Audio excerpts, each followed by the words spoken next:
Okay. That's wild, okay? But because your underlying energy is the Seven of Cups, underneath that you have the World. So this is definitely a change of not to say change, but this is about seeing past the smoke and mirrors.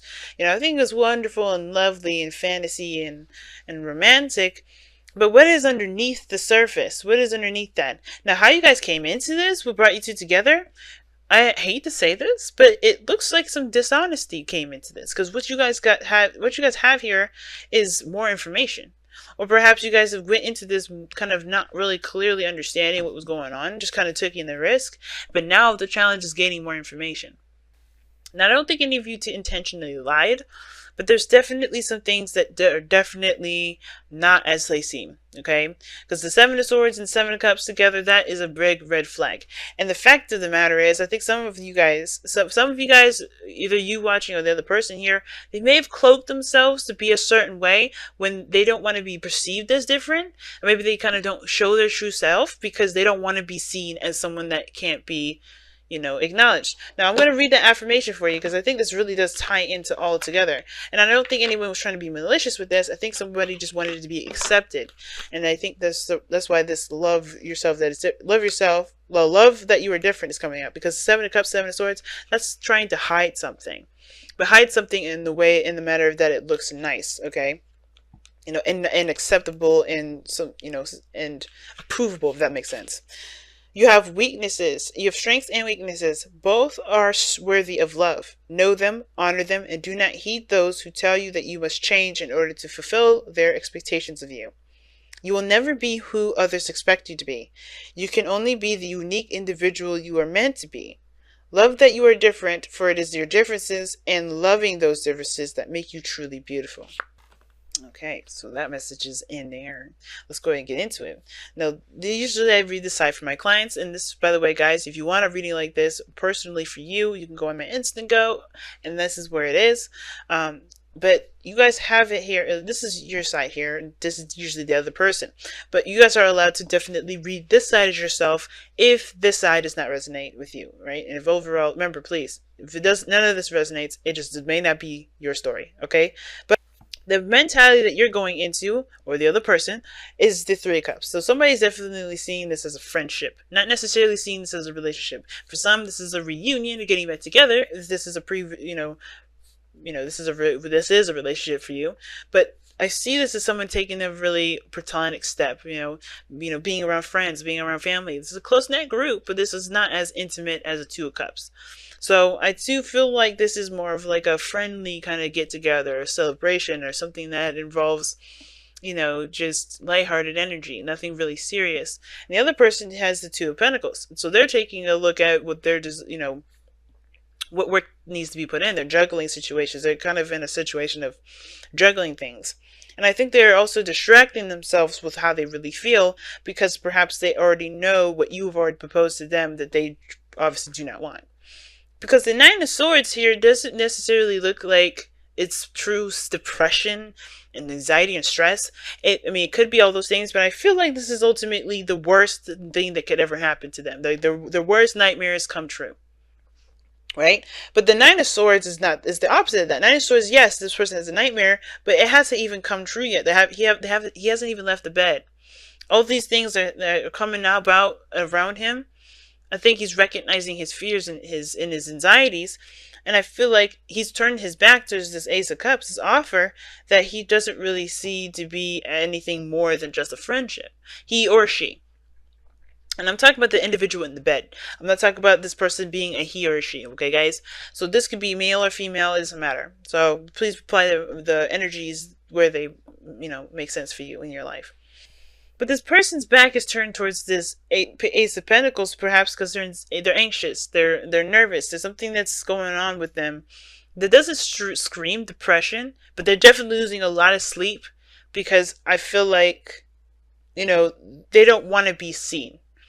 They don't want to be noticed. They don't want to be, caught off guard or recognized, right? I don't think they really want their true feelings to come through. They don't want their true selves to come through. Because right now they're going into this relationship already in the mode to distract, to deter, to not focus on what the actual thing that's going on, which is these waves that are going nuts in the background. They're real feelings. They're real emotions, because water is what? Emotion.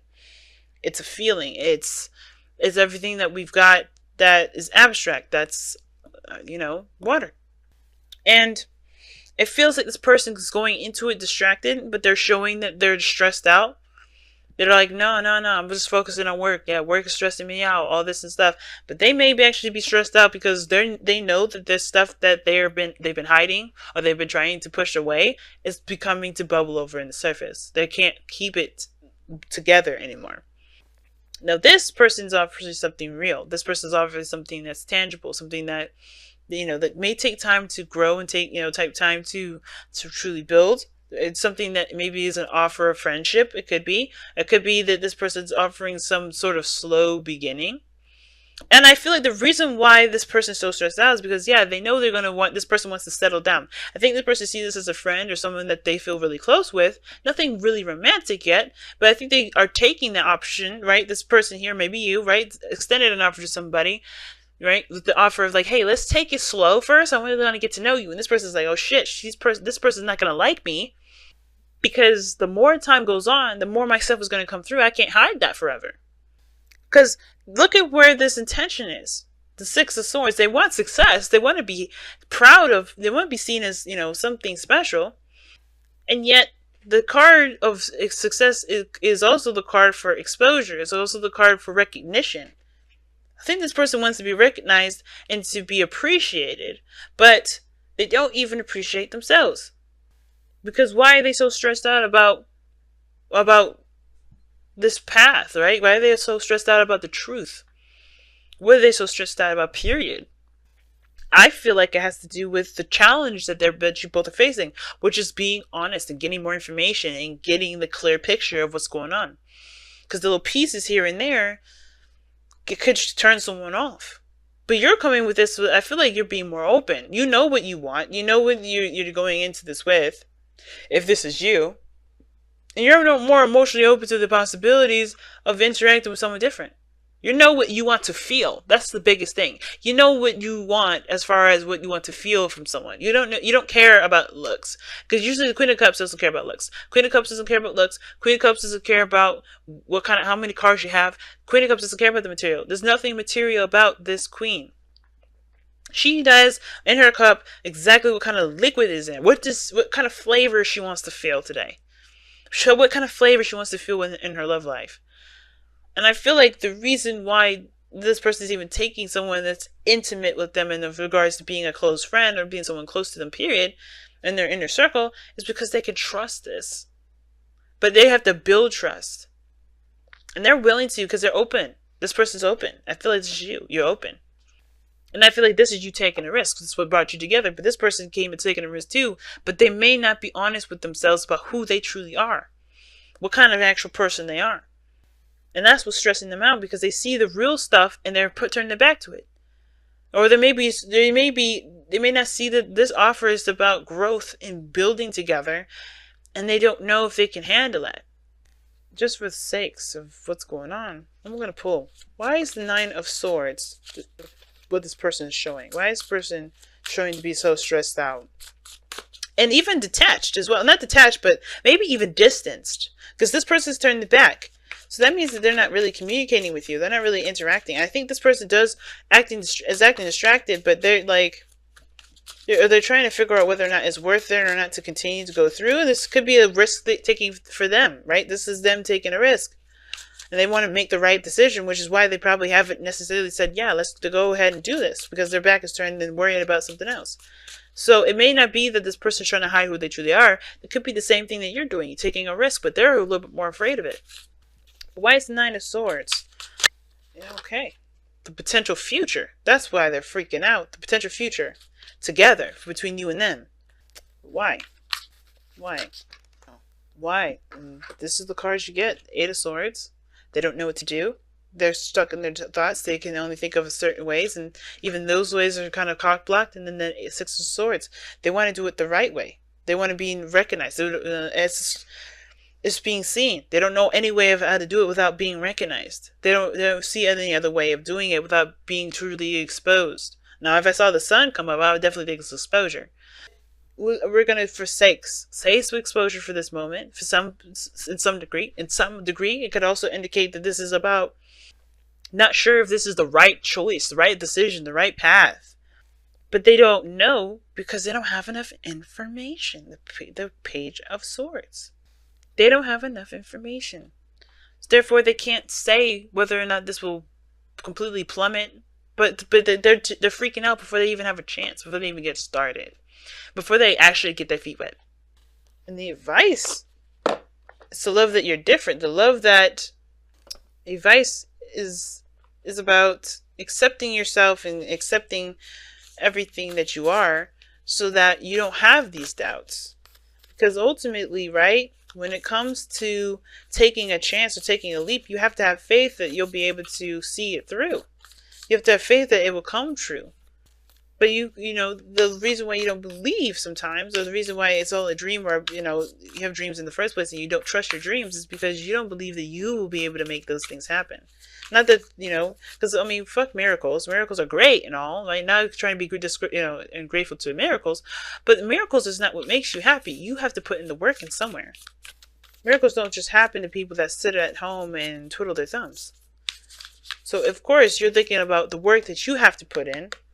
If it's just you, if it's the other person, and I'm just speaking just you as in, like, to the other person, to this person or whoever this is, you know, you're thinking about all the effort and stuff that you have to put in, and if it's going to actually get you to that place where you're happy, but you're so focused on stress and anxiety that you don't know if you can actually make, you know, you don't know if this is actually going to be that bad, because you're so hell-bent on making the right decision. Listen to your, oh wow, listen with your heart. You're listening to what is being said to you, but need to listen with a loving heart. This means having compassion. This means, you know, being the Queen of Cups. One person's already coming from a place of doing that. This other person's looking at what's the right path. There is no right path. There will never be in the history of the world be the right path. It's about what path feels right to you. Right path, that universal thing, that piece of crap thing that we always say is like, I don't want to make the wrong decision. There's no such thing as wrong decisions. And I know what you're thinking. It's like that decision is like that you hate, that you regret later on, that you feel bad about. It's not a bad decision even then. Because everything pushes you to your highest potential. If feeling guilty is going to make you the best person in the world, that's the best decision that you could ever make. And I know that sounds crazy, right? It sounds like absolutely insane. But think about everybody, every big person out there, every celebrity, every business owner. They have done things that that put them back onto the ground, or maybe that they made mistakes and they don't, it took them a long time to overcome, or maybe it didn't take them a long time to overcome, but they made mistakes, things that they probably would regret, that you would think they would regret, but they don't, because it taught them exactly what they need to be successful, to get their true potential. And this is the same situation. Don't turn your back on an opportunity because you're not sure if it's the right decision. Because there's no wrong or right decision. You only go by what is for you. What is for you? What does your heart say for you? What does your heart want? If your heart wants it, why can't you have it? Why can't you try? Why can't you see what happens? Why can't you get a little more information? Because if this person ain't right for you, then it's no loss, right? If this person ain't right for you, then you just go find a new one. You find someone that truly has what is in your cup that you have covered up. You're trusting your intuition. You're going and taking a risk. This person is a little more fearful about that. But it starts by having faith. And it starts by just having faith. Faith is big, y'all. And a lot of us, we say it, we act like it, but when push comes to shove, do we really have it? That's the biggest question. And I think this is the biggest test, y'all. Can fantasy really be reality? That's the biggest thing.